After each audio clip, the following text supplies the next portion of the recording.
محترم سامعین کرام، السلام علیکم ورحمۃ اللہ وبرکاتہ۔ صلو علی الحبیب، اللہ رب محمد صلی علیہ وسلم، نحن عباد محمد صلی علیہ وسلم، صلاۃ و سلاما علیک یا رسول اللہ صلی اللہ تعالی علیہ وآلہ وسلم۔ عزیزان محترم، آج آپ حضرات کے سامنے رشتہ داروں کے تعلق سے چند حقوق لے کر حاضر آیا ہوں۔ امید ہے آپ حضرات ہماری ان باتوں کو بغور سماعت فرمائیں گے اور جو حقدار ہیں ان کا حق ادا کرنے کی کوشش کریں گے۔ اللہ تعالی نے آپس کی رشتہ داری کو بڑا اہم قرار دیا ہے، کیونکہ انسان ایک ہی ماں باپ کی اولاد ہے اور وہیں سے رشتہ نسب چلا ہے۔ اس لیے اسلام میں رشتہ داری کی خاص حقوق مقرر فرما دیے ہیں تاکہ رشتہ داروں میں اخوت اور محبت کا تعلق قائم رہے۔ اسلام میں رشتہ داری کو صلہ رحمی کے نام سے تعبیر کیا گیا ہے اور اسی کی نسبت سے والدین اور اولاد کے بعد دوسرے رشتہ داروں کے حقوق درجہ بدرجہ ادا کرنے کا حکم دیا گیا ہے، کیونکہ اہل قرابت کے ساتھ اچھے تعلقات رکھنے کو باعث ثواب اور نیکی قرار دیا گیا ہے۔ لہٰذا رشتہ داروں سے اچھا سلوک کرنا مفت کی بلا مشقت نیکیاں ہیں۔ رشتہ داروں کے حقوق میں سب سے اولین چیز یہ ہے کہ ان سے تعلقات اچھے رکھے جائیں اور ہر ممکن کوشش سے میل ملاقات کو برقرار رکھا جائے۔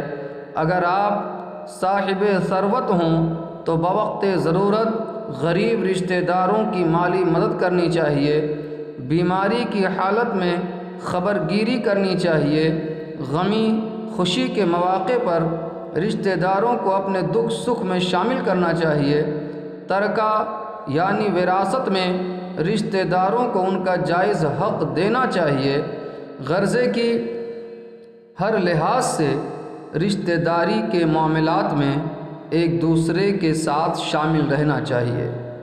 رشتہ داروں کے ساتھ اچھا سلوک کر کے ان کو احسان نہیں جتلانا چاہیے، بلکہ جو کچھ کیا جائے رضائے الہی کی خاطر کیا جائے۔ اللہ تعالیٰ کے خاص بندوں کا اہل قرابت کے حقوق کی ادائیگی میں ہمیشہ یہی طرز عمل رہا کہ حسب توفیق ان کی ہر موقع پر خدمت کی اور تانہ زنی کو ہمیشہ بالائے طاق رکھا اور اپنی ضروریات کو پس پشت ڈال کر ان کی ضروریات کو پورا کیا جائے۔ کتاب و سنت کے مطابق رشتہ داروں کے حقوق آپ حضرات کے سامنے بیان کیے جا رہے ہیں۔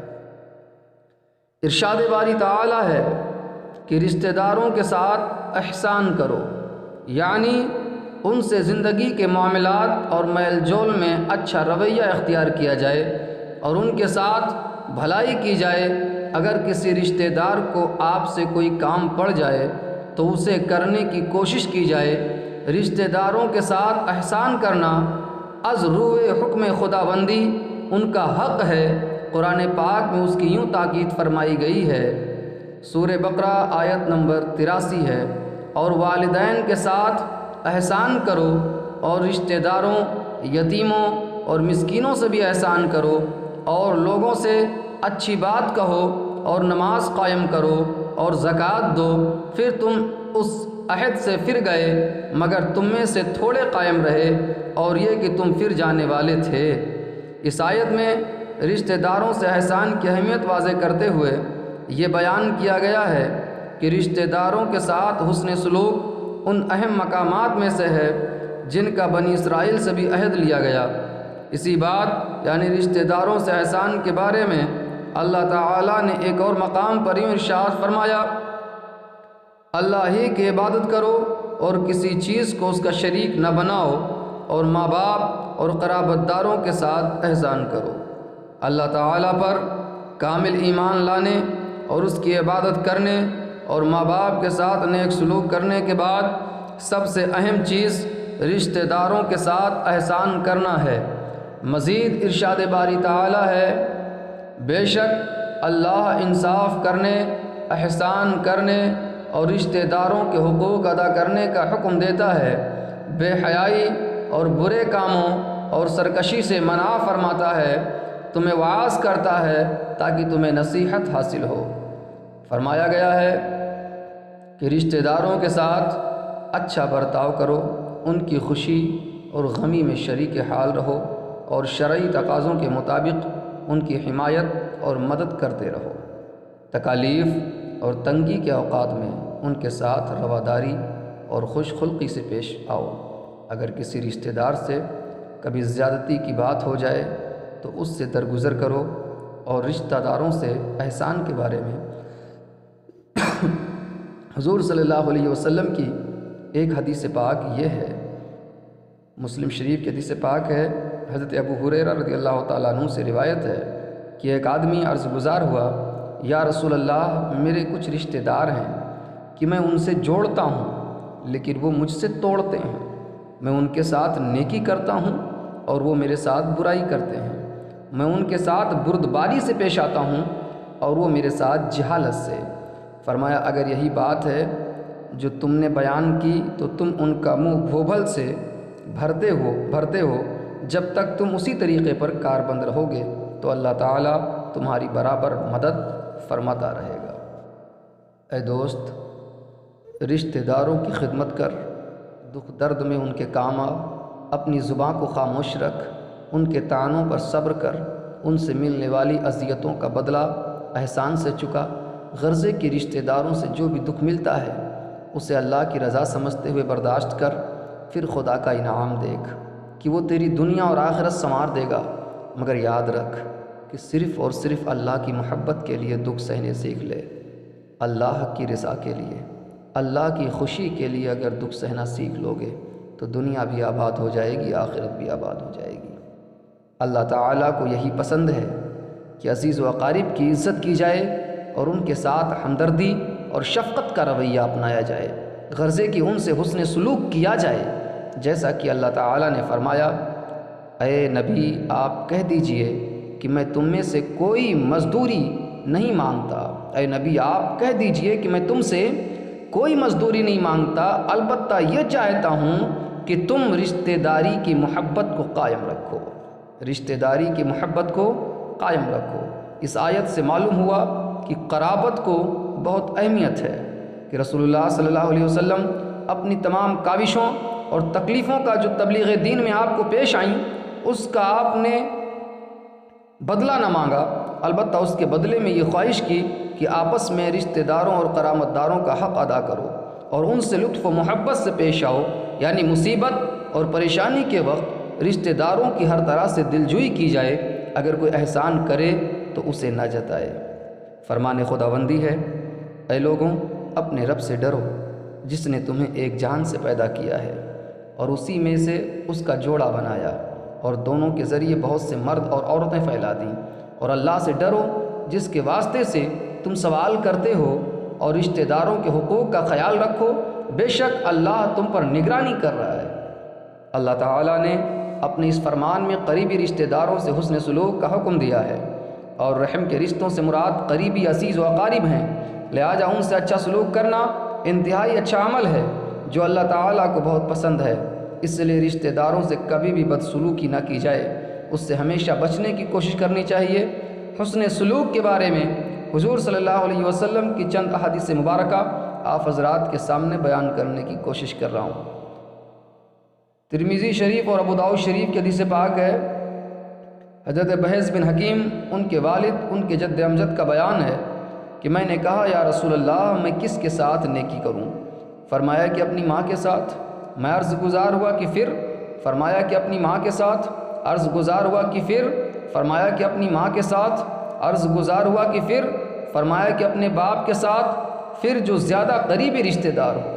حضرت ابو سعید خدری رضی اللہ تعالیٰ عنہ سے حضرت سعید العاشر روایت کرتے ہیں کہ رسول اکرم صلی اللہ علیہ وسلم نے فرمایا جس کی 3 بیٹیاں یا 3 بہنیں ہوں یا 2 بیٹیاں یا 2 بہنیں ہوں وہ ان سے اچھا سلوک کرے اور ان کے بارے میں اللہ تعالیٰ سے ڈرے تو اس کے لیے جنت ہے۔ بیٹیوں اور بہنوں کے ساتھ حسن سلوک کا بدلہ اللہ کی بارگاہ میں جنت ہے۔ حضرت ابن عمر رضی اللہ تعالی عنہما سے روایت ہے کہ ایک آدمی نبی کریم صلی اللہ علیہ وسلم کی خدمت میں حاضر ہو کر عرض گزار ہوا، یا رسول اللہ مجھ سے ایک بہت بڑا گناہ سرزد ہو گیا ہے، کیا میری توبہ ہو سکتی ہے؟ فرمایا کیا تمہاری والدہ ہے؟ عرض کی نہیں۔ فرمایا کیا تمہاری خالہ ہے؟ عرض گزار ہوا ہاں۔ فرمایا کہ اس کے ساتھ نیکی کرو، اس کے ساتھ نیکی کرو۔ خالہ کے ساتھ نیک سلوک کرنا گناہ کبیرہ کے معاف ہونے کا ذریعہ ہے، اس لیے جس کی والدہ نہ ہو تو اسے چاہیے کہ اپنی والدہ کی بہنوں کے ساتھ ہمیشہ بھلائی سے پیش آئے۔ حضرت عمر بن عاص رضی اللہ تعالیٰ عنہ سے روایت ہے، بخاری شریف کی حدیث پاک ہے کہ میں نے رسول اللہ صلی اللہ علیہ وسلم کو فرماتے ہوئے سنا، آل ابو فلاح کا قبیلہ میرا دوست نہیں، کیونکہ میرا دوست اللہ ہے اور نیک مسلمان ہیں، ہاں ان کے ساتھ نسبی رشتہ ہے تو ان کی تری کے ساتھ میں انہیں تر رکھوں گا۔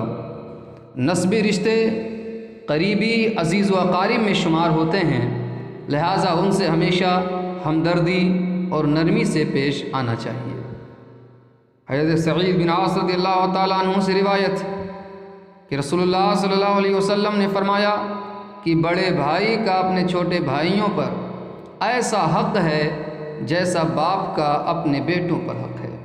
بڑا بھائی چھوٹے بہن بھائیوں کے لیے مثل باپ ہے، لہٰذا آپس میں ایک دوسرے کے ساتھ اچھے سلوک سے پیش آنا چاہیے۔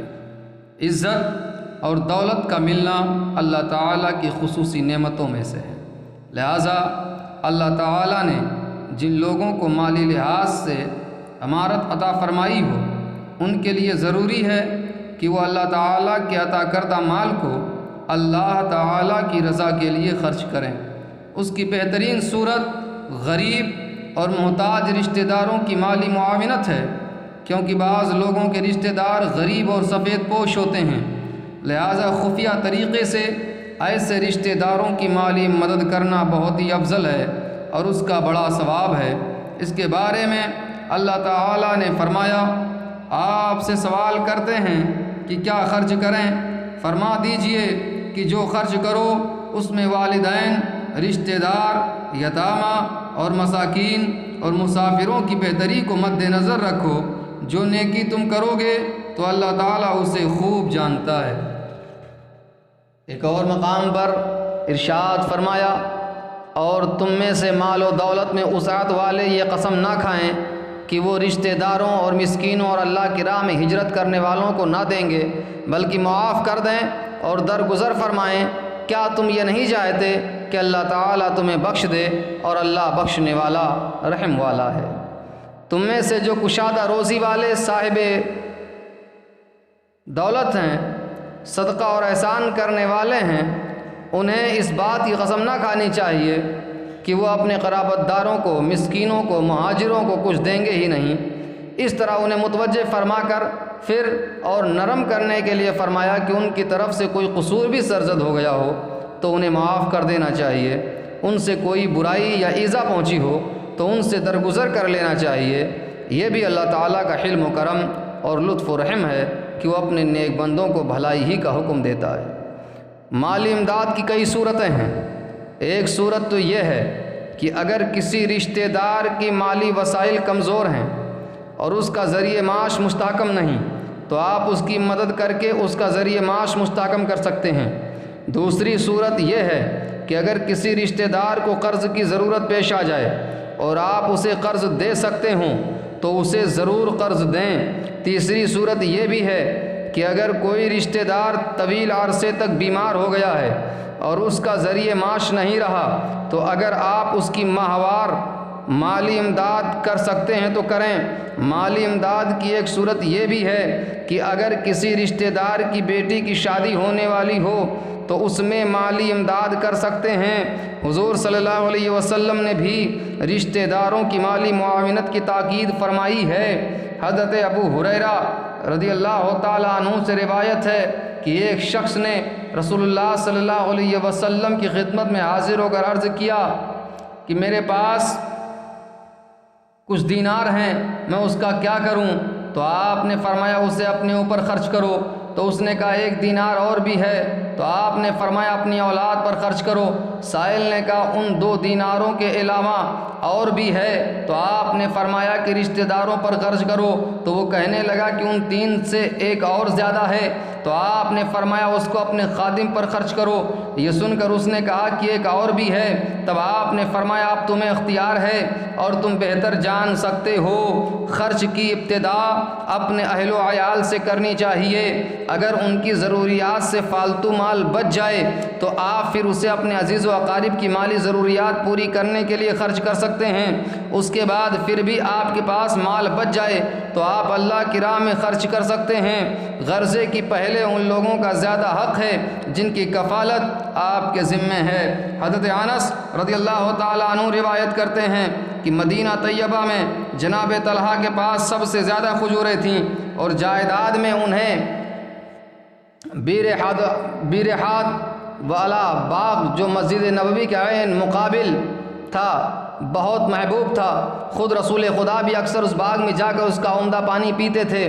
جناب انس فرماتے ہیں جب آیت نازل ہوئی تم نیکی کو اس وقت تک حاصل نہیں کر سکتے جب تک کہ اس چیز کو خرچ نہ کرو جس کو تم سب سے زیادہ محبوب رکھتے ہو۔ اس وقت ابو طلحہ نے رسول خدا کی خدمت میں حاضر ہو کر عرض کیا یا رسول اللہ، رب کریم فرماتا ہے لن تنالوا البر حتى تنفقوا مما تحبون، اور مجھے اپنے تمام اموال میں بیرحا والا باغ سب سے زیادہ پسند ہے، لہٰذا میں اس کو اللہ کی راہ میں صدقہ کرتا ہوں اور میں اس کے لیے اللہ تعالیٰ سے اجر و ثواب کی امید رکھتا ہوں۔ یا رسول اللہ، آپ اس کو جو چاہیں کریں۔ اس موقع پر نبی اکرم صلی اللہ علیہ وسلم نے فرمایا شاباش، یہ بہت منافع بخش چیز ہے اور میں نے وہ سب کچھ سن لیا ہے جو تم نے کہا ہے، اور میں یہ مناسب سمجھتا ہوں کہ تم اس کو اپنے اعزہ میں تقسیم کر دو۔ ابو طلحہ نے کہا یا رسول اللہ، میں ایسا ہی کروں گا۔ اس کے بعد ابو طلحہ نے اس کو اپنے چچا زاد بھائیوں اور رشتہ داروں میں تقسیم کر دیا۔ حضور صلی اللہ علیہ وسلم کا یہ واقعہ ہمارے لیے مشعل راہ ہے کہ ہم رشتہ داروں میں مال کو کیسے تقسیم کریں۔ حضرت ام سلمہ رضی اللہ عنہا روایت کرتی ہیں کہ میں نے رسول اللہ صلی اللہ علیہ وسلم سے دریافت کیا کہ میں ابو سلمہ کے بیٹوں پر خرچ کرتی ہوں کیونکہ وہ میری بھی اولاد ہیں، کیا مجھے اس پر اجر ملے گا؟ تو آپ نے فرمایا تم ان پر خرچ کرو اور جو کچھ بھی خرچ کرو گی اس پر تمہیں اجر ملے گا۔ اس حدیث میں بتایا گیا ہے کہ ابو سلمہ رضی اللہ عنہ کی بیوی اپنی پہلی اولاد پر خرچ کرتی تھیں جو ابو سلمہ سے تھیں، تو اس پر حضور صلی اللہ علیہ وسلم نے تصدیق فرما دی کہ تمہارے لیے ایسا کرنا بہتر ہے۔ حضرت میمونہ بنت حارث رضی اللہ عنہا روایت کرتی ہیں کہ انہوں نے ایک لونڈی رسول اللہ صلی اللہ علیہ وسلم کی حیات میں آزاد کی اور اس کا تذکرہ نبی اکرم صلی اللہ علیہ وسلم سے کیا تو آپ نے فرمایا اگر تم اس کو اپنے ماموں کو دے دیتی تو زیادہ ثواب ملتا۔ اس حدیث سے ہمیں یہ اصول حاصل ہوتا ہے کہ کسی چیز کو اللہ کی راہ میں دینے سے پہلے اس طرف توجہ دی جائے کہ اس کی ضرورت کسی رشتہ دار کو ہے۔ اگر ضرورت ہو تو پہلے وہ چیز اپنے قریبی رشتہ دار کو دیں، بعد ازاں پھر دیگر ضرورت مندوں کو دیں۔ ان احادیث سے یہ نتیجہ اخذ ہوتا ہے کہ اللہ کی راہ میں خرچ کرتے وقت رشتہ داروں کا خیال کیا جائے، کیونکہ اسلام میں اس بات کو پسند نہیں کیا گیا کہ ایک فرد تو بہت امیر ہو اور خوشحال زندگی بسر کرے اور اس کے غریب رشتہ دار غیروں کے رحم و کرم پر ہوں۔ صلہ رحمی سے مراد رشتہ داروں کی بھلائی چاہنا ہے، یعنی ان سے ہمدردی اور محبت سے پیش آنا ہے۔ یہ بھی حسن سلوکی کا حصہ ہے تاکہ رشتہ داروں سے ہمیشہ اچھے تعلقات رہیں۔ اس کے بارے میں حضور صلی اللہ علیہ وسلم نے فرمایا ہے، حضرت انس رضی اللہ تعالیٰ عنہ سے روایت ہے کہ رسول اللہ صلی اللہ علیہ وسلم نے فرمایا جو چاہے کہ کہ اس کے رزق میں فراخی اور اس کی عمر میں درازی ہو تو اسے چاہیے کہ صلہ رحمی کرے۔ طبرانی کی روایت ہے کہ حضور صلی اللہ علیہ وسلم نے فرمایا، لوگوں میں تم کو دنیا اور آخرت کی بہترین عادتیں بتلاتا ہوں، تم تعلقات قطع کرنے والے رشتہ داروں سے صلہ رحمی کرتے رہو، جو تم کو محروم رکھے اسے دیتے رہو، اور جو زیادتی کرے اسے معاف کرتے رہو۔ حضرت ابن عمر رضی اللہ تعالیٰ عنہما سے روایت ہے کہ رسول اللہ صلی اللہ علیہ وسلم نے فرمایا، بدلہ چکانے والا صلہ رحمی کرنے والا نہیں ہے، صلہ رحمی کرنے والا وہ ہے کہ جب اس سے رشتہ داری توڑی جائے تب بھی وہ صلہ رحمی کرے۔ طبرانی کی روایت ہے کہ حضرت ابو ذر رضی اللہ تعالیٰ عنہ فرماتے ہیں کہ مجھے میرے رسول مقبول صلی اللہ علیہ وسلم نے چند اچھی چیزوں کی وصیت فرمائی ہے، اور وہ یہ ہیں کہ میں اپنے سے اوپر والے کو نہیں بلکہ نیچے والے کو دیکھوں، میں یتیموں سے محبت رکھوں اور ان سے قریب رہوں، میں صلہ رحمی کروں، اگرچہ رشتہ دار پیٹ پھیر جائیں، اللہ تعالیٰ کے معاملے میں کسی سے نہ ڈرو، سچی بات اگرچہ تلخ ہو کہتا رہوں، لا حول ولا قوت الا باللہ کثرت سے پڑھتا، کیونکہ یہ جنت کا خزانہ ہے۔ میرے عزیز، یہ رشتہ داروں کے حقوق جو میں نے آپ کے سامنے بیان کیے، امید ہے آپ حضرات کو پسند آئیں گے۔ اگر ہماری باتیں اچھی لگیں تو ویڈیو کو لائک کریں، شیئر کریں اور ہمارے چینل اسلام کی آواز کو سبسکرائب کریں۔ السلام علیکم ورحمۃ اللہ وبرکاتہ۔